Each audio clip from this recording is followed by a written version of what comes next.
Welcome back to my new blog. যে যেখান থেকে আমার এই ব্লগটা দেখছো, আশা করব সবাই খুব ভালো আছো। ঈশ্বর সবাইকে খুব ভালো রাখুক, সবার মনের আশা পূর্ণ করুক। আমরাও ভালো আছি। একটা নতুন দিনের সকাল, একটা নতুন ব্লগ স্টার্ট করে দিলাম।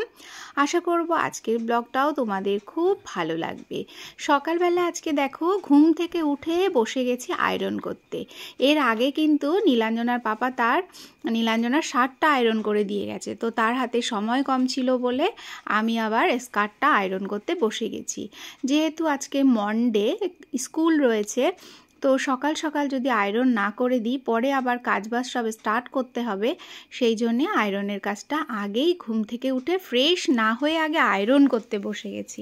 তারপর আয়রন করে চলে গেছিলাম হাত মুখ ধুতে। হাত মুখ ধুয়ে ফ্রেশ হয়ে তারপর চলে এসেছি গরম জল করতে। এখন তো যেহেতু একটা নতুন ডিউটি, গরম জল আমিও খাই, নীলাঞ্জনাও খাই, তো ওকে খাইয়ে আমি খেয়ে তারপরে এই যে ঘর ঝাড়ু দিতে শুরু করে দিয়েছি। বাসি কাজ বলতে ঘরটা ঝাড়ু দিয়ে গুছিয়ে নিয়ে তারপর যাব স্নানে। এখন মাসে 4-5টা দিন একটুখানি রুটিনটা অন্য রকম হয়ে যায়, তো আজকেও সেই রুটিনের মধ্যে পড়ে গেছি। তো স্নান না করে রান্নাবান্না করা যাবে না, সেই জন্যে সমস্ত বাসি কাজ গুছিয়ে দেখো স্নান করে চলে এলাম। এখন কিন্তু 8টাও বাজেনি, আমার স্নান পুরো কমপ্লিট হয়ে গেছে।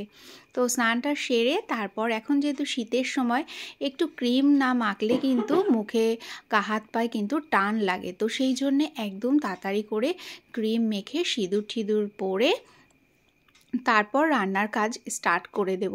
আর যেহেতু আজকে একটা হাতা কাটা পরেছি, চাদরটা এবার পেঁচিয়ে নিয়েছি, নিয়ে তারপরে চলে এসেছি শোনার জন্য। এপাশে টমেটো সেদ্ধ, শিম সেদ্ধ, আলু সেদ্ধ ভাত বসিয়ে দিয়েছি। আর আজকে ওর টিফিনে করব চাউমিন, তার জন্যে চাউমিনটাও সেদ্ধ বসিয়ে দিয়েছি। আজকে কিন্তু চাউমিনটা না আমি ভিজিয়ে রেখে যেতে পারিনি। আমার কিছু কিছু কাজ আছে, সেগুলো একটু ঠিকঠাক মতো মেনটেন করতে হয়। তো আমি একদম স্নান না করে রান্নার কোনো কিছুই করি না, তো সেই জন্যে স্নানটা সেরে এসে তারপরে সেদ্ধই বসিয়ে দিলাম, কারণ এখন ভেজালে ভিজতে একটু টাইম লাগবে। আর চাউমিন সবসময় সেদ্ধ করার পরে একটু যদি ঠান্ডা জল দিয়ে ধুয়ে নেওয়া হয়, চাউমিনটা কিন্তু খুব সুন্দর ঝরঝরে হয়। এটা কিন্তু তোমাদের একটা টিপস আমি দিয়ে দিলাম। তারপরে এই যে এখন একটা ডিম দিয়ে চাউমিনটা হবে, চিকেনও দেবো এর মধ্যে কিছুটা, দিয়ে সুন্দর করে চাউমিনটা বানিয়ে দেব। এখন যেহেতু বেশ ঠান্ডা পড়ছে, তো সকালবেলা উঠে স্নান করতে গেলে না একটু চাপের হয়ে যায়, কিন্তু আমার মাসের মধ্যে 5 দিন সকালবেলা যত শীত পড়ুক যাই হোক স্নান করতেই হয়।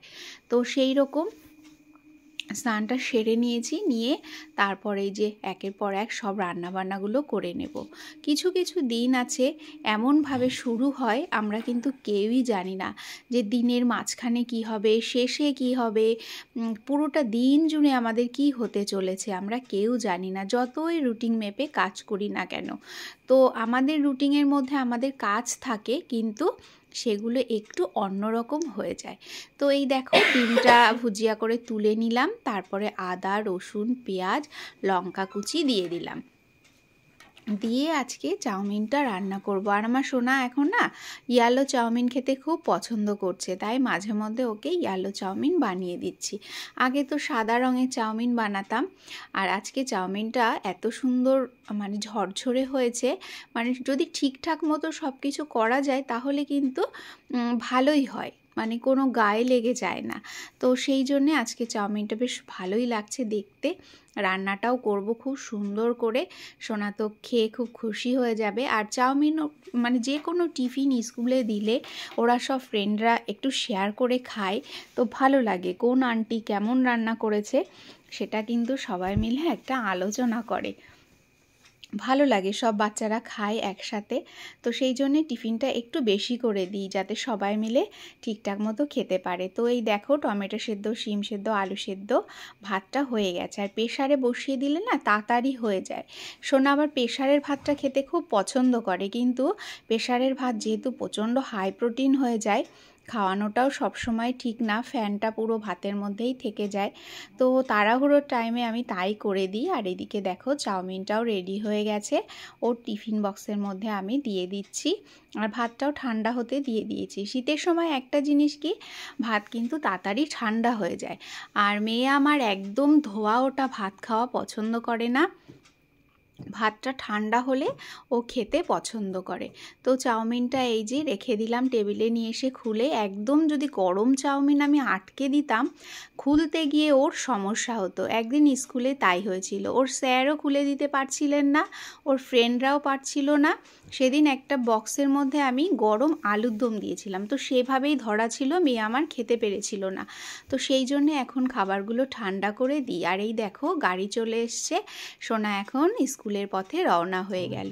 এখন কিন্তু আমি বাড়িতে একা একা সমস্ত কাজগুলো করব। তো স্নানের সময় যে সমস্ত জামা কাপড়গুলো আমি কেচে রেখেছিলাম সেগুলো সব একে একে মেলে দিচ্ছি। আর প্রত্যেক দিনকার জামা কাপড় প্রত্যেক দিন কিন্তু আমি এই রাফ ইউজের এগুলো মানে সার্ফ দিয়ে কেচে নিই, তাহলে আর এগুলো আমার ডিপলি করে বা আলাদা দিন ধরে কাচতে লাগে না। তো এই যে সকাল সকাল কেচে দিলাম। এখানটায় আমি সকালেই মেলি আর বিকালেই মেলি, একদম রোদ্দুর আসে না। এত সমস্যা, ছাদের মধ্যে যে রোদ মানে দড়ি টানাবে ওর বাবা একদমই টাইম পাচ্ছে না। তো আজকে নীলাঞ্জনার বাবার শু ধুয়ে দিয়েছি, সেইটা ছাদে দিয়ে দিলাম। আগের দিন আমার শু ধুয়েছিলাম। তারপর এই যে এসছি যখন, গাছে একটু জলও দিয়ে যাচ্ছি। ছাদে আসলে না গাছে জলটা দেওয়া হয়, না আসলে আর জল দিতে আসতেই ইচ্ছে করে না। তো গাছগুলো দেখলাম ভালোই রয়েছে, বেশ কদিন আগে জল দিয়েছিলাম, দেখছি বেশ গোড়াটা ভিজে ভিজে রয়েছে। যেহেতু রোদ্দুরের তাপটা এখনও অতটা ভালো হয়ে পারিনি, আর আমার গাছগুলো বেশ কিন্তু মানে সতেজ রয়েছে। তারপরে নিচে চলে এসেছি। এখন আজকে বছরের প্রথম পেঁয়াজকালি এনেছে এবছর, এখনও আমরা একদিনও পেঁয়াজকালি খাইনি। পেঁয়াজকালিগুলো যে এত সুন্দর টেস্ট বলবার মতো না। লঙ্কা দিয়ে পেঁয়াজকালি দিয়ে ভালো করে কেটে ধুয়ে নিয়েছি। পেঁয়াজকালিটা ভাজা করব, এর মধ্যে আর অন্য কিছু দেব না। অনেক সময় বা অন্য সময় পোস্তও দিই, কিন্তু আজকে দেব না, শুধু পেঁয়াজকালি ভাজা করব। আলুও দিই, কিন্তু আজকে দেব না, কারণ এর ভেতরে আলু অ্যাড করলে অনেকটা বেশি হয়ে যাবে। সেই জন্যে এরকম সিম্পলভাবেই বানাচ্ছি। আর আজকে একটা সবজি বানাবো, পুরো একদম মানে আমার মা যেভাবে বানাতেন ঠিক সেইভাবে চেষ্টা করব। যদিও মায়ের হাতের মতন হবে না, তবুও যেভাবে মা বানাতো আমি দেখেছি ছোটোবেলা থেকে, সেইভাবেই বানাবো। তার জন্যে দেখো মূলো কেটে নিচ্ছি। এর ভেতরে দেব মূলো, শিম, বরবটি, বেগুন, আলু, কাঁচা লঙ্কা, সর্ষে বাটা, ব্যাস এই কটা জিনিস দিয়েই চচ্চড়িটা বানাবো। এত সুন্দর লাগে। আমার হাজব্যান্ড তো একদমই মূলো খেতেন না, এখন দেখছি মূলোর ফ্যান হয়ে গেছে পুরো, এত ভালো পছন্দ করে এই চচ্চড়িটা। তো আমারও খাওয়ার একজন সাথী হয়ে গেল। আগে তো বাড়িতে মূলোই আনতো না, তো এখন আরও দেশি মূলো।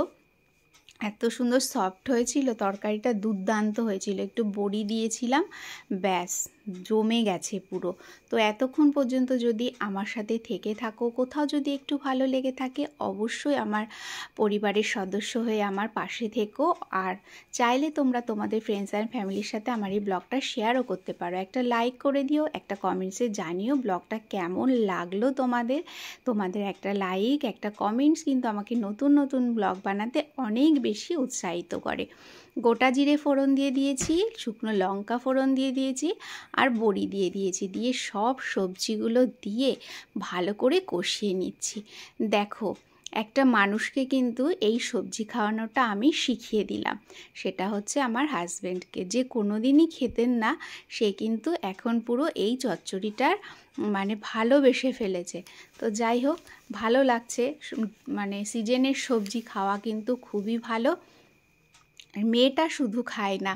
তো যাই হোক, খুব ভালো লাগলো আজকের এই সুন্দর একটা সবজি বানালাম, রান্না বান্না সব করলাম। এই দেখো এখন কিন্তু আমরা সন্ধ্যাবেলায় কফি খাচ্ছি। তো নেক্সট একটা সুন্দর দিনের শুরুতে সুন্দর একটা